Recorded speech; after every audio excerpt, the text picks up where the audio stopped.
Hey everybody, welcome to Mortgage Today for Tuesday, January 2nd, 2024.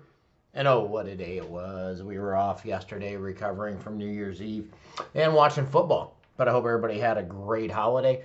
And we are back to work today on a Tuesday. So it's a Monday on a Tuesday. UMBS were coming in the year rough. 6.0 coupons were down 17 basis points early. 5.5 coupon was down 34.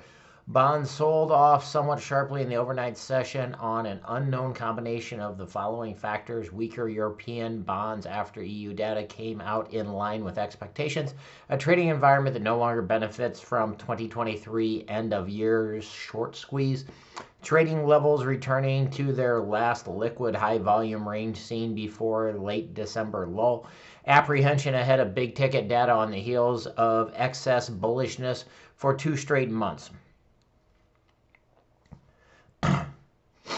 The first trading day of the new year brought 2023's scorching rally to a halt after a more than $8 trillion surge in the S&P 500 last year. Tensions in the Middle East sent oil surging, while Chinese data came in weak.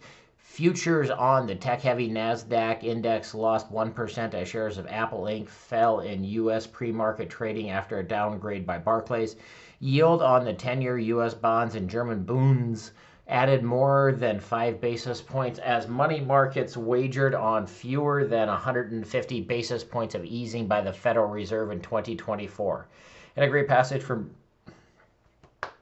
Brent Nyitray, in early 2024, the full-legged effects of the 2022-2023 rate hiking cycle will be fully felt. Historically, a 525 basis point tightening regime would have caused a severe recession, but perhaps the sheer unprecedented amount of fiscal stimulation during the pandemic years and debt and beyond was able to soften the blow. Theoretically, the Fed should focus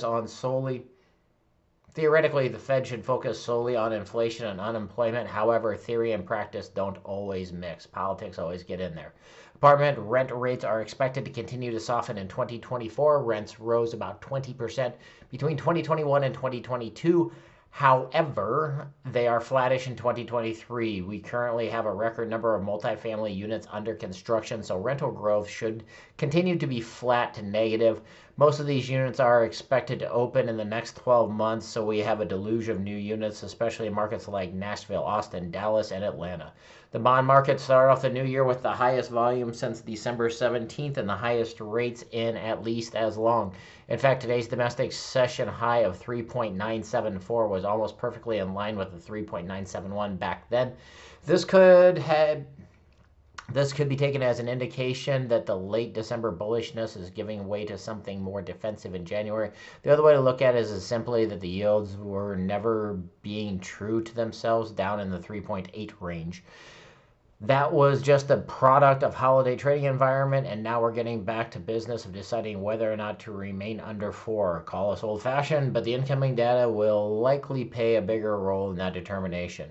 UMBS closed the day down 20 basis points on the 6.0 and down 30 on the 5.5. So the 6.0 ended up at a 101.3. So 101.3 puts us just under that Fibonacci line that had been a really strong 4. We have the 25-day moving average right underneath it that will hopefully provide support and get us back up into that trading range. In other news, despite the wall of worry that envelopes financial markets, let's start 2024 with a bit of good news. In the year that just ended, the UMBS index sported the first annual positive excess return since 2019, earning 68 basis points in total. So 68 basis points of outperformance by MBSs over the Treasury. This is the best annual showing since the 98 basis points return seen in 2014. Since the end of the 1980s, the index has earned an average return of 20 basis points. So we can safely file 2023 in the good column in terms of performance. So hopefully that'll help narrow up the difference between the rates on the 10-year and the 30-year mortgage.